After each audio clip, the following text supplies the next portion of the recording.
Hare Krishna, everyone. Hare Krishna. So we have the good fortune of having with us this evening His Holiness Bhakti Vasudeva Maharaj. His Holiness Bhakti Vasudeva Maharaj joined ISKCON in Lagos, Nigeria in 1984. So he has been a monk since 1984, 40 years. He's been traveling and preaching. And he was initiated by His Holiness Bhakti Maharaj in 1986. And he did many projects in West Africa. And he was also the regional secretary of West Africa. And then later on, in 2009, Maharaj accepted the renounced order of life. And he is very learned academically. And he has the unique ability to present the Vedic teachings even to those who are not familiar with this Vedic teaching. So we can welcome Maharaj by chanting the Hare Krishna mantra once. Hare Krishna, Krishna Krishna, Hare Hare, Hare Rama, Rama Rama, Hare Hare.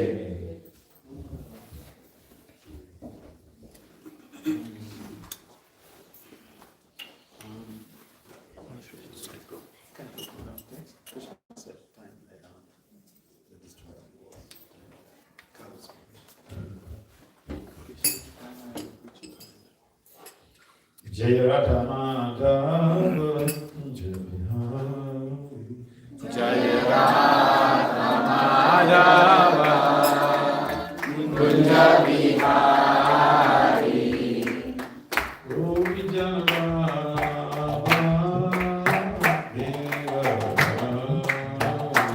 Jaya Gopi Janavallabha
Prabhu Nityananda, Sri Advaita Gadadhara, Sri Vasudeva, Sri Gaura Bhakti, Sri Radha Krishna Gopal Gopal, Syamakunda Radha Kunda Giri Govardhana Ki Jai, Vrindavan Mathura Ki Jai, Sri Mayapura Bhakti Dham Ki Jai, Sri Jagannathpura Dham Ki Jai, Gangamaya Yamuna Ki Jai, Sri Mangato Sri Devi Bhakti Devi Ki Jai, Samadeva Bhakti Ki Jai, Nitya Gaura. All glories to the Son of the Lord Jesus. All glories to the Son of the Lord Jesus. All glories to the Son of the Lord Jesus. All glories to the Gaur and Gauranga. Om Namo Bhagavate Vasudevaya. Om Namo Bhagavate Vasudevaya. Om Namo Bhagavate Vasudevaya. Om Namo Bhagavate Vasudevaya. Om Namo Bhagavate Vasudevaya. Om Namo Bhagavate Vasudevaya. Srimad Bhagavad Gita, chapter 11, text 32. The title of this chapter is the universal form. And this is the good time to apply the principle of proper mention about utility of the principle. So, all of you have smartphones. This is time to use it.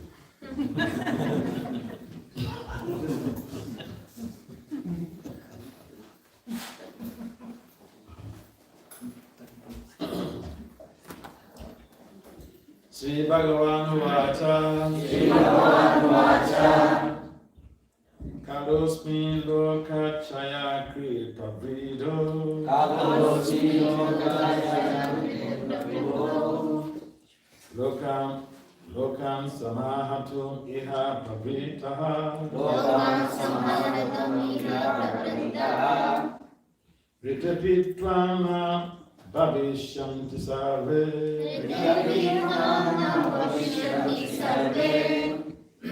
Eva Siddha Pratyamikeshu Yudhaha. Eva Siddha Pratyamikeshu Yudhaha. Sri Bhagavan Vacha. Sri Bhagavan Vacha.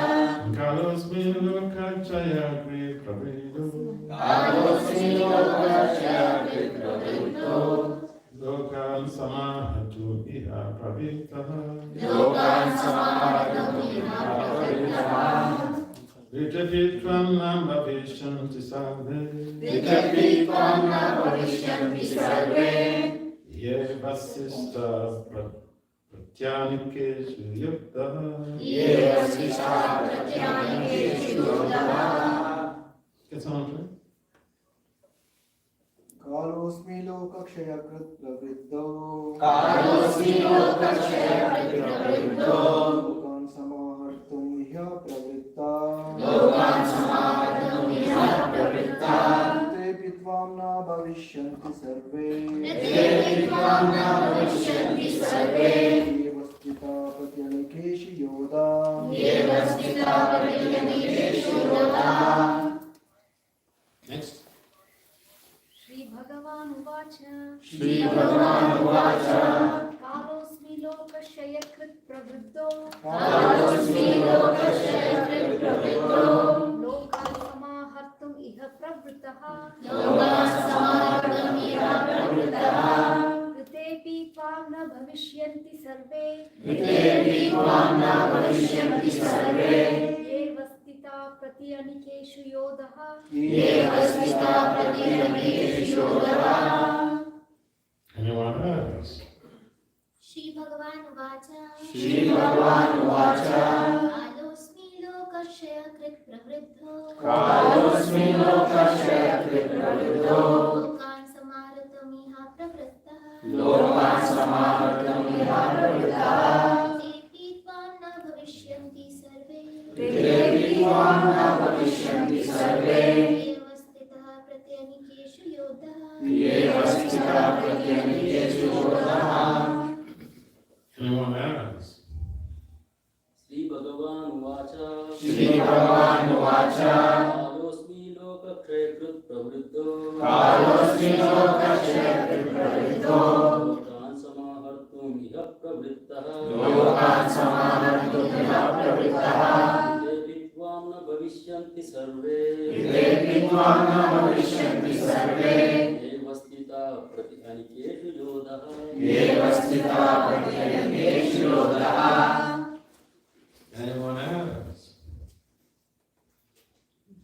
Shri भगवान उवाच श्रीभगवानुवाच कालोऽस्मि लोकक्षयाकृत् प्रवृद्धो कालोऽस्मि लोकाशयाकृत् प्रवृद्धो लोकान् संहार्तुमिह प्रवृत्तः लोकान् समाहर्तुमिह प्रवृत्तः रातेऽपि त्वं न भविष्यन्ति सर्वे प्रत्यनीकेषु सर्वे एव स्थिता प्रति अनिकेषु योद्धः एव स्थिता प्रत्यनीकेषु योधः.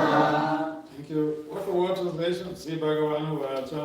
श्रीभगवानुवाच The personality of God is said. The personality of God is said. Kalaha. Time. Time. Asmi. Asmi. I am. I am. Loka. Loka. Of the world. Of the worlds. Shayakrit. Shayakrit. The destroyer. The destroyer. Pravidaha. Pravridaha. Great. Great. Lokan. Lokan. All people. All people.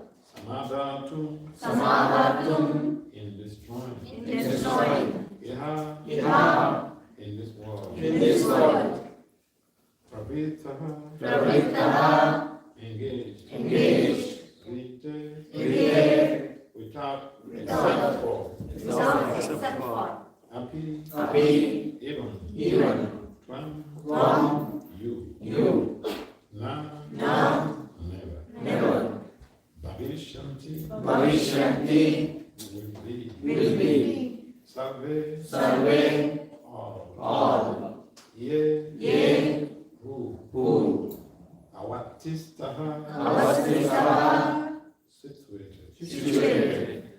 Prati. Nekeshu. Pratyanikeshu. On the opposite sides. On the opposite sides. Yuttaha. Yoddhaha. The soldiers. Soldiers. The Supreme Personality of God has said, Time I am, the great destroyer of the world. And I am come here to destroy all people. With the exception of you, the conquerors, all the soldiers here on both sides will be slain. Please kindly respond to the people. The Supreme Personality of God has said, The Supreme Personality of God has said, Time I am, Time I am, the great destroyer of the the world. great the great destroyer of the world. And I have come here And I have come here to destroy all people, to destroy all people, with the exception of you, the conquerors. with the exception of you, the Pandavas. All the soldiers here All the soldiers here, on both sides on both sides, will be slain. will be slain. Well, although Arjuna knew that Krishna was his friend and the Supreme Personality of God, he was puzzled by the various forms exhibited by Krishna. Therefore, he asked further about the actual mission of his devastating force. It is written in the Vedas that the Supreme Truth destroys everything, even the Brahmins. As stated in the Katha Upanishad 1-25, Yasya Brahma Chana Chatrancha Ube Bhavata Udumna Mrityu Yashopa Seshana Ka Ita Vedayata Saha. Eventually, all the Brahmins, Kshatriyas, and everyone else are devoured like a meal by the Supreme. This form of the Supreme Lord is all-devouring giant. And here Krishna presents himself in that form of all-devouring time. Except for a few Pandavas, everyone was present, who was present on that battlefield would be devoured by him. Arjuna was not in favor of the fight, and he thought it was better not to fight. When there would be no frustrations, then there will be no frustration. In reply, the Lord is saying that even if he did not fight, every one of them would be destroyed, for that was his plan. If Arjuna stopped fighting, they will die in another way. Death could not be checked, even if it did not fight. In fact, they were already dead. Time is destruction, and all manifestations are to be vanquished by the desire of the Supreme Lord. That is the law of nature. Om Yana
Vande Sri Krishna Chaitanya Nityananda Saharvata Gurudata Puspavanto Srila Prabhupada Jaya Sri Krishna Chaitanya Prabhu Nityananda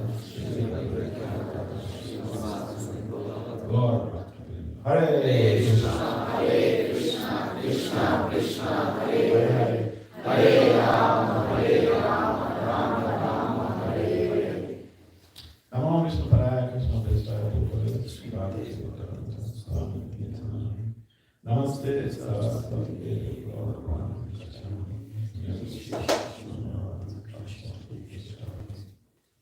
So, welcome again everyone to this gathering. It's a little bit challenging because it's a weekday and people have to go to work tomorrow. So we will not take you to the night. We'll just be snappy as much as possible. But it's interesting, the audience here, you're all very much enthused, although it's a weekday day. I see so much enthusiasm from the audience here. And enthusiasm is what sustains learning in devotional culture. Enthusiasm is also what sustains consistency in devotional association. Enthusiasm also is a motivating factor for being able to sustain our daily sadhana. When enthusiasm wanes, we run into unmanageable problems. Then we begin to think, what am I doing? And some people even think, why am I wasting my time here? Because enthusiasm has waned.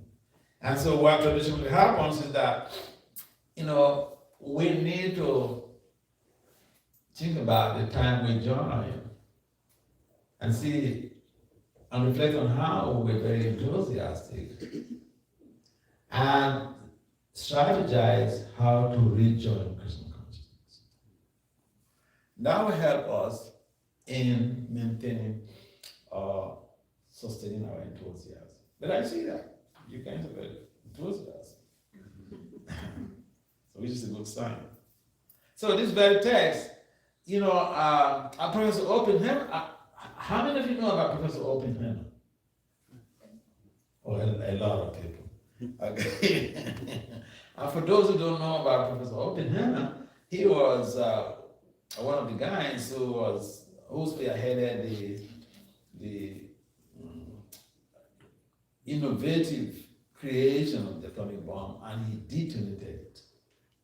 And when he detonated the atomic bomb, he quoted this verse. And so people who do not know, they think that this guy is such a high-profile, learned, philosophical scientist. No, but he read Bhagavad Gita. But he using the words of Krishna to suit his own whims and caprices. So he put that in verse. Similarly, we can also read the Bhagavad Gita, we can also study the scriptures and do selective hearing, selective quotations, selective interpretations that suit our whims and caprices.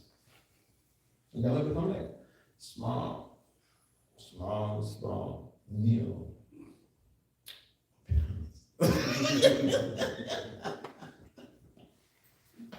And we don't want to be, like Oppenheimer who use the scriptures to suit his own whims and caprices. We want to understand the intentions of Lord Krishna, what he wants us to do, and be able to align with those intentions. Because one thing is to be able to hear the instructions, even read the Bhagavad Gita. Another thing is to implement even a dime of those instructions. Because when we do practice something, we can become regenerative in a time of need. If we don't practice, even take, for example, the celebrities, they're very busy rehearsing. They're very austere. Some of them don't even sleep the whole night, rehearsing, especially when they're preparing for a project, when they're preparing for a stage. They rehearse a lot. And so practice is so important in our Krishna consciousness. And it's just like the medical doctors, when you finish from medical school, you need to practice. If you're not practicing, you're not called a medical practitioner. You're a doctor, but you're not a medical practitioner. There are two things there. Because sometimes some people finish from medical school and they choose to become businessmen, become businesswomen. Look for other avenues to make money very quickly. And so, devotional culture also implies that we have to become devotee practitioners. If we are devotee practitioners, now we have to implement these very instructions or these very statements of Lord Krishna in our lives by understanding that time is destructive. And Krishna is claiming that he is time. And so sometimes people are hesitant to worship Krishna, or they're hesitant to surrender to Krishna, or they're hesitant to do anything in relationship to Krishna. But it is because of lack of sufficient accumulated or accumulating pious merit. And sometimes we get worried. I know cases, some of my friends, I know the case of one retired banker in Washington. She was very helpful to me at some point before she retired. So we used to talk on the phone, and I asked her, she had a girl who is a journalist, but then the family members were not participating. They were not involved in Krishna consciousness, and she was really getting frustrated. So I remember one day, we were speaking on the phone, I asked her, how are your parents doing? She said, Margaret, I feel like I'm just going to dump those people.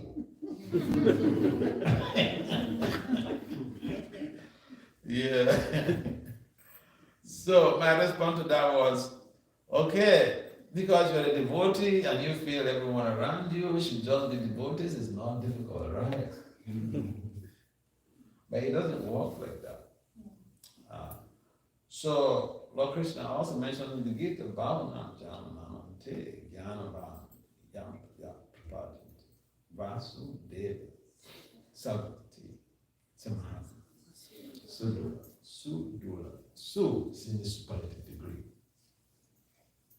Like you have good, better, best. Bad, worse. Su is in the superlative degree. And so Krishna is saying that it is very, very rare to find Vaishnava or Vaishnavi who is treading on the path of regulative practice in devotion, loving devotion to him. And because of the rarity, he says, they're Mahatmas. They're great souls. So there are great souls, and also there are Kripanas, Duratmas. Those who are not treading on the path of devotion and loving service, again, we don't have any cause to be jittery over people who are not on treading on the path? Because it's just like you should not be disturbed when you see people of higher profile skills.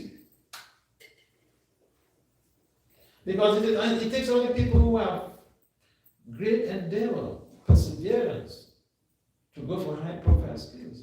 People finish their first degree in university, they're heading to the workforce. Very few people will say, I want to go to graduate school, I want to go for a master's program.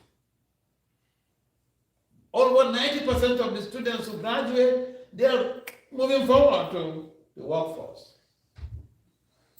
I remember I met one young man in Boston. I was in Boston and he was driving me around in his electric occupation. So I asked him, who owns this car? He said, my mother. His mom owns the car. I said, why don't you go to school so that you can get your own money to buy your own car? He laughed at me. He said, Maharaj, you know, I graduated from high school. And you know why? Because the law in Massachusetts is that if you don't go to high school, you will be arrested. Your parents will be arrested. So for fear of arrest and imprisonment, I never graduated from high school. And he said, he went on to emphasize that, Maharaj, 18 years. I am done.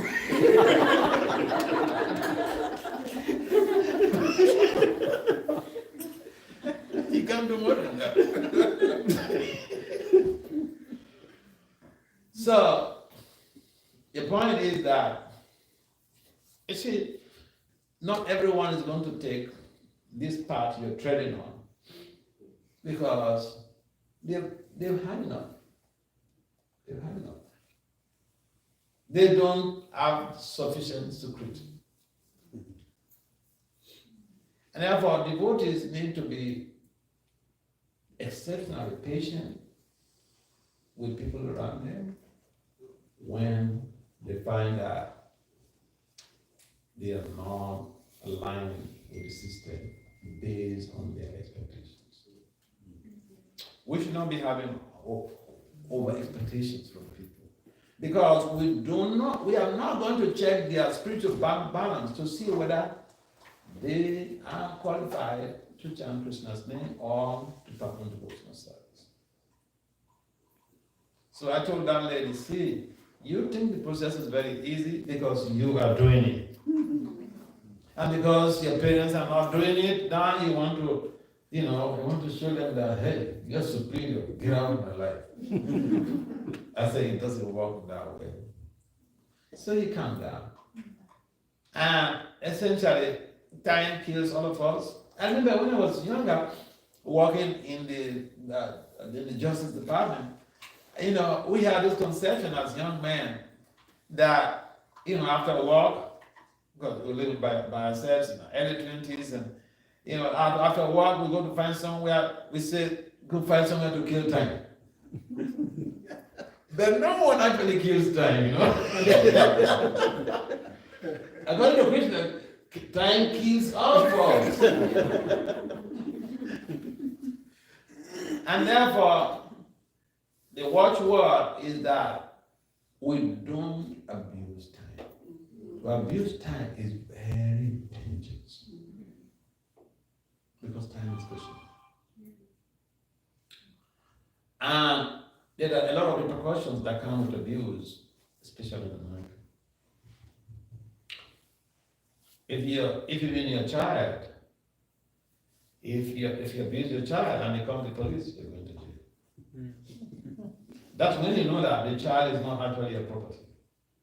It's property of the government, that you are just a candy. Abuse is very dangerous. I was just sharing some devotion before I came to the class. Now, I get a talk in New York, Broken Temple, on Sunday.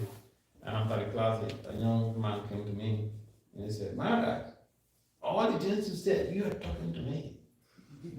I said, how? Why? He said, I have a lot of anger My wife got fed up with me. I snapped all the time, yelled all the time, and she got fed up. And then she left with the two children. And since then, he has no access to the children. And the wife said, see, you want to see your children? Go and sue for divorce. Let's formally divorce, then you can have access to your children. Otherwise, forget it. And women, they mean it. So he was mentioning to me, I said, just do that, so that if you love your children, you want to see your children, that woman, you are telling me you did something really wrong. And a woman is being tolerant doesn't mean that they are stupid. I said she's had enough. So she decided to leave. Not everyone is going to be there for you to abuse them until the rest of your life. I saw a very strange scenario in India, one of these cities near Mumbai. I had a friend there. She's a disciple of Swami Maharaj. And she's a professor, she has a PhD in management science, so we like professional colleagues. We went to one conference together at the University of Pondicherry in South India. And she brought her husband with the son to meet me for the first time because she wanted them to see me. And she told me a story. She had a mother and father-in-law living with them. But then the father-in-law was behaving somehow to her, so her husband decided to relocate his parents. So he spoke with the father, I'm perceiving her, you're treating my wife. She's my wife, she's not your wife. I'm your son, she's not your daughter, your daughter-in-law. So you're not being careful, and my duty is to protect her. I'm getting a flat for you and my mother. He said, okay. He went to meet the mother and said, Mama, this is the situation. This is what my father has been doing to my wife. I don't like it. I want to protect my wife. So the both of you will be relocated. You know what the mother said? They said, this is very good for you. If I ever said something about your father, you people would have been on my neck. It's good you are having experience yourself. I don't have any problem with your wife. It is your father who has a problem with your wife. You get a place for your father. I'm going to go for your father.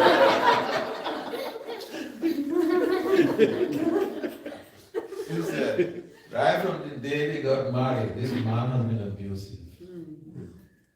And now, at the time that they both needed each other to help facilitate the needs of each other, she said, and now he said, no, I'm not going with your father to anywhere. Let him go.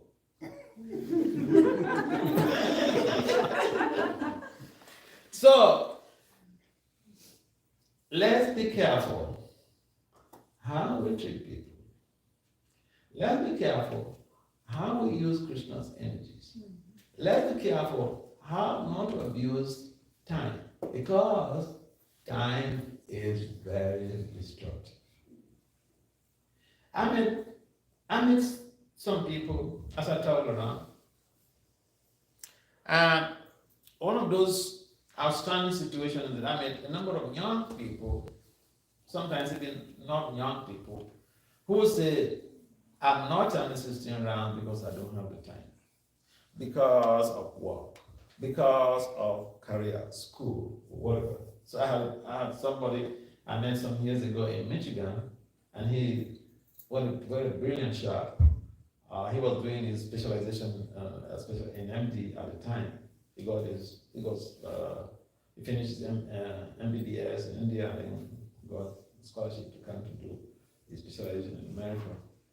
And so he got attracted to me, so he was traveling with me to different places for programs. And then as we were going from one program, he said, Maharaj, can I ask a question? I said, yes, please, feel free. You're my friend. Ask any question you want to. He said, we medical doctors, we don't have the time to chant sister house.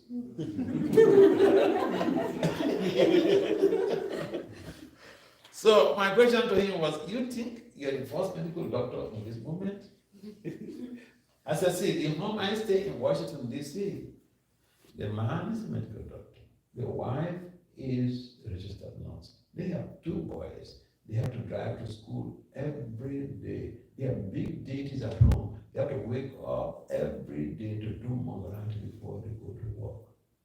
They chant at least 16 rounds every day. Hey, let's see how you use the 24 hours of the day. How many hours do you use for sleeping? He mentioned. How many hours do you use for your schooling? He mentioned. How many hours do you use for, say, eating, bathing, and everything else? We analyzed the whole thing, and he got to a point where he was almost like, he busted out, almost like crying. He said, Maharaj, please forgive me. I didn't use my time properly. So we complain, we don't have the time to chant. We don't have the time to come to the temple. We don't have the time to come for Sunday. We don't have the time to help our children. We don't have the time to help our spouses. We don't have the time for so many things. Why? Because we are abusers of time. And it's very dangerous. Especially in this age of smartphones and internet. The greatest Maya in this 21st century is the misuse of time in terms of how we use the internet, how we use our smartphone. A number of people I've met, some years ago, they'll be coming to the temple. I remember the case of, a number of cases, really a number of cases. They said they'll be coming to the temple for some years, and they were not chanting 16 rounds. So we analyze the situation. They have the 24 hours, and we are not using their time effectively. And then we dissect everything, and then with little encouragement, they move forward. So when we have someone in our lives that we love, and they are not able to keep up with or practicing, they're not practicing. It is not our position to just point accusing fingers and say, oh, you're so ungrateful. I've been helping you all this time, and you're not chanting. I've been helping you all this time. You're not doing this. You're not doing that. Let's be clear. People need high pious merit to be able to position themselves as regular chanters of Krishna's names. Krishna mentioned in the Gita, after many, many lifetimes, one endeavors to become perfect. Out of those, we hardly find one in perfect Krishna consciousness. So it's not a joke. And it's like you don't go to the street and then you scatter, go to this home and that home, and then you say, oh, you've done a postdoc. Okay, you've done a postdoc. You don't find that so easy. Krishna consciousness is a postdoctoral studies in religion and philosophy. You don't think that everybody is just going to buy it.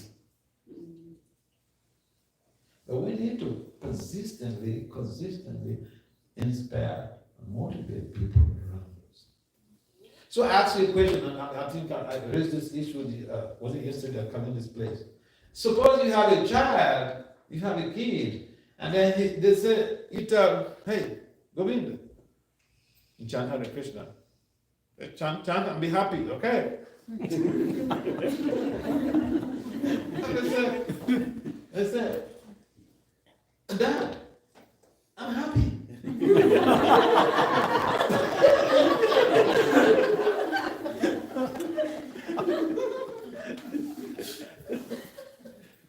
Very frustrating, right? He has defeated you. Because most people, they don't have any argument beyond chant and be happy. And then the child tells you, Dad, I'm happy. In other words, I don't need to chant. What will you do? You carry a whip and whip the child? They will call the police.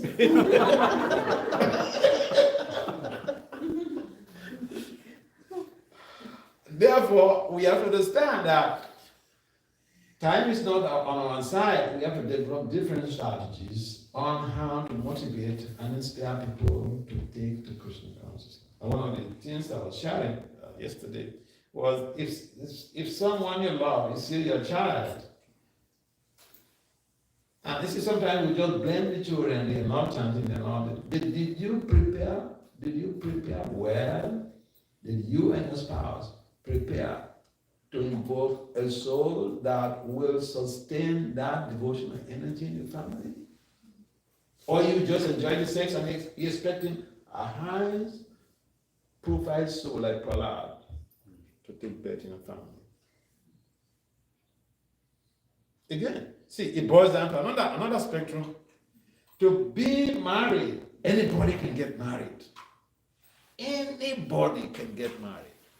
But to be a grihastha, that is the most difficult aspect of spiritual life.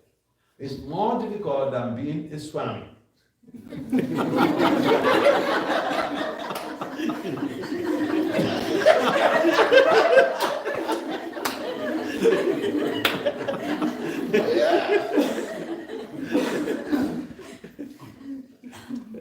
Because the rules. Now tell me, how many of you have read the Gavardhan Samskara book? 1, 2, 3. 3 people. The main book here is only 3 people who have read that book. And that is the preliminary step into getting married in Krishna consciousness. That's the preliminary step in generating strategies for rehearsal life. Hiranyakashipu did not read, whether he read or did not read it, I don't know. But I can tell you a story, I can give you a reference of why and how Hiranyakashipu was able to invoke such a powerful soul like Prahlad. You raise a good point. Now, in the 20th chapter of the Nrsimha Purana, the narration is there of how Hiranyakashipu had told his wife, what is his wife's name? Katha. He told his wife, my darling,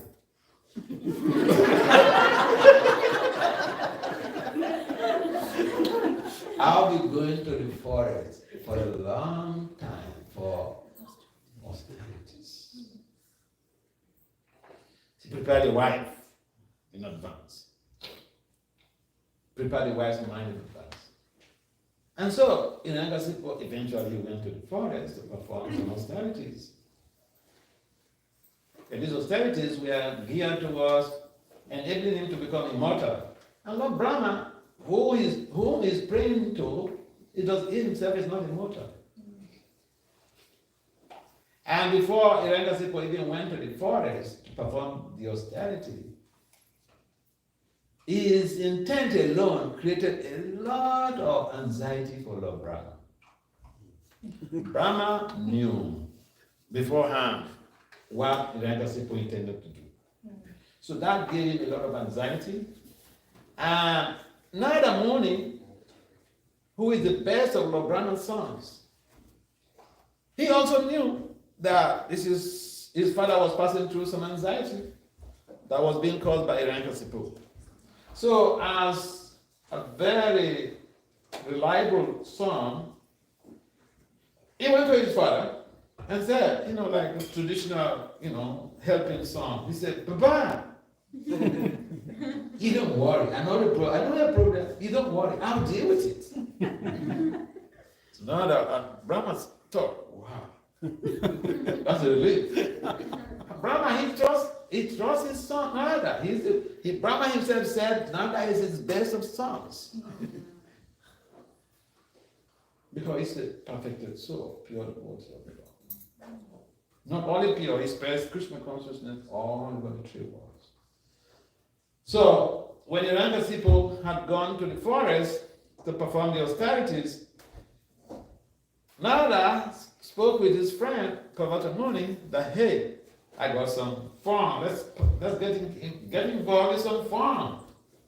Let's take the bodies of birds and go perch on top of a tree where younger people will be performing these austerities and we chant Om Narayana Namaha. Younger people is a miracle to Narayan, and this mantra will agitate him and he will leave. It will disrupt his austerity. Prabhupada only agree. They're good friends. See, friendship matters a lot. In time of need, it's your friend who comes to the rescue. So, Iranga people went to the forest. Nada and Prabhupada, they took the bodies of birds and perched on the tree on top where the young people were performing austerities on them. And he started chanting this mantra. Om Namo Narayana, Om Namo Narayana. And the young people was really very disturbed. And he couldn't take it anymore, so that disrupted his austerities, so he left. He went back to his palace. And so one day, Iranga was having fun with his wife, Kayadi. And an intelligent woman knows exactly when to ask, when to inquire from the husband to extract the facts. She targets exact appropriate time to do that, and the husband can never resist to tell the truth. Kayadu was an epitome of that value. So one day we are having fun, we are having sex. Kayadu asks, "My darling, you said you've been going to the forest for a long time."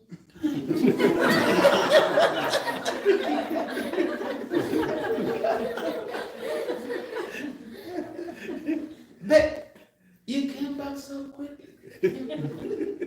What happened?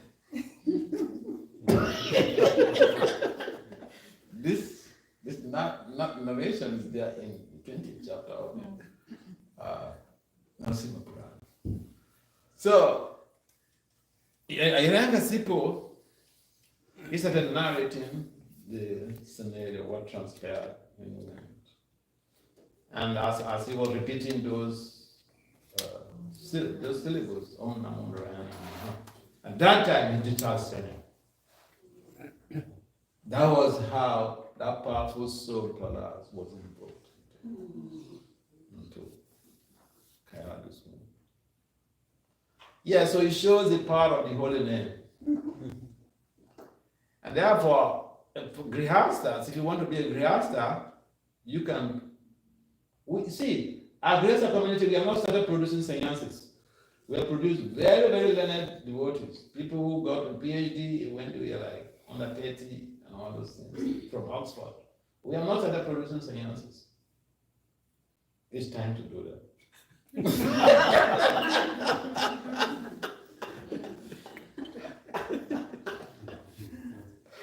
It's time to do that. So, you read the Governor Sanskara book, there are so many things you need to do. And I remember also when Prabhupada was giving his first initiation on 26th Avenue, someone had asked, I don't know whether it's Brahmana, the late Brahmana, or someone asked, I don't remember, but that story is in the planting the seed, written by such a Swami, Swami. And so someone had asked, so for married people, okay, Prabhupada raised the age, someone has asked, will you want to initiate us? So what is our commitment? Mr. Prabhupada said, oh, you chant 64 rounds. So Hare Krishna. They said, no, we cannot do that. So Prabhupada said, all right, 32 rounds. They said, no, we cannot do that. And the Prabhupada said, okay, rock bottom, 16 rounds, minimum. And then someone raised this issue of, so if someone is married, how many rounds shall they chant before they have sex to be able to invoke powerful soul? And Prabhupada gave a response, 50 rounds each.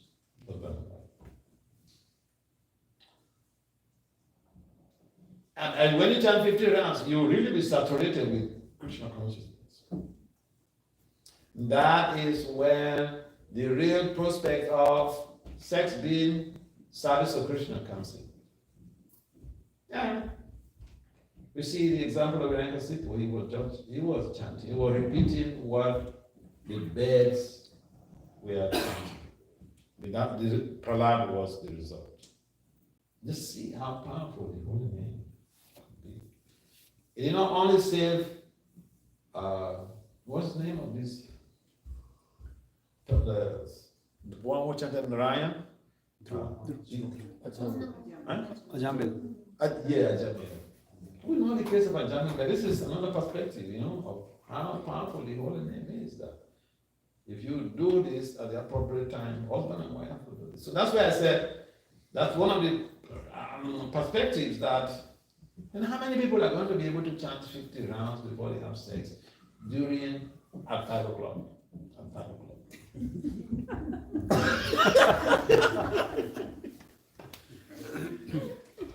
So sex is a sacrifice for Vishnu. And if you follow the scriptures, you get the results, powerful results. Sometimes I've seen people who blame Krishna. Oh, Krishna, what is this? I've been serving for 40 years. This is the child you gave to me?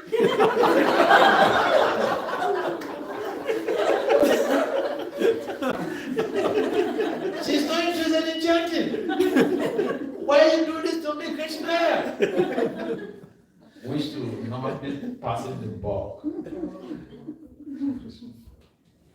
So, the important point here is that we should see how we are harnessing our social functions, our family activities, our professional values, professional development, and our devotion. We should integrate them. And that happens with effective time management.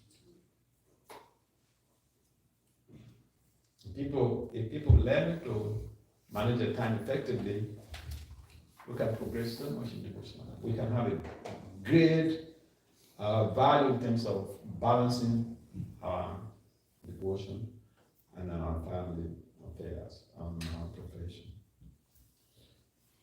Any comments or questions?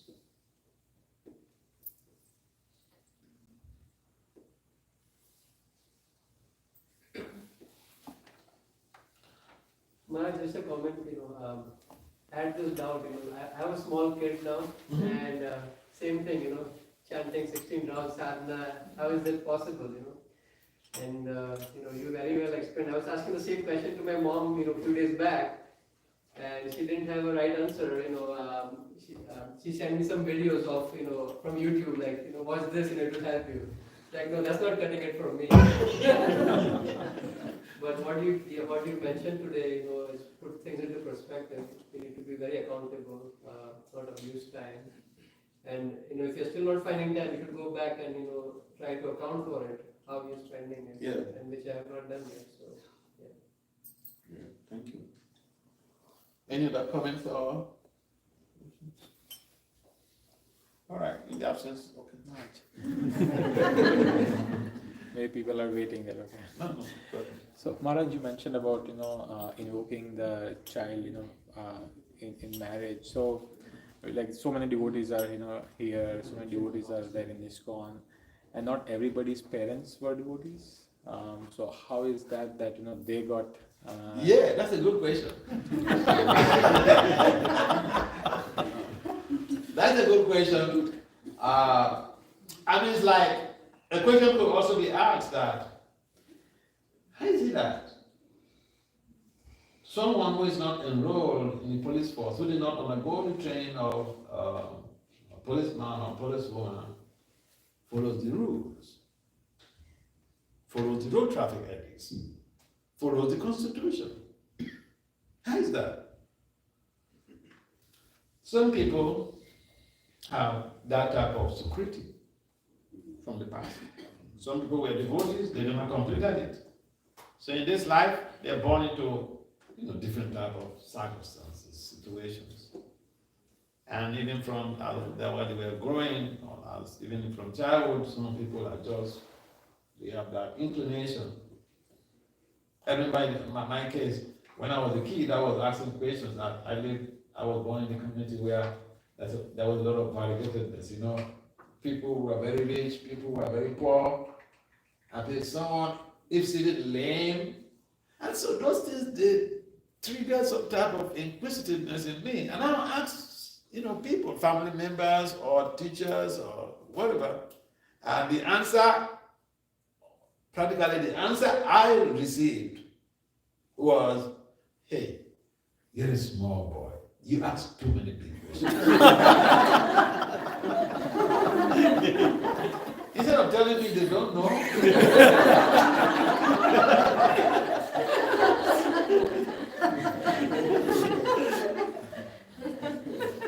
And, all of those my doubts and all this stuff, they got completely clear. I read two proper books. 2 books. I don't know, I was a young man working for the Department of Justice. So I saw somebody, just some, what do you call it? Child out like this, and brahmachari, child out like this, and all this painting and all those things.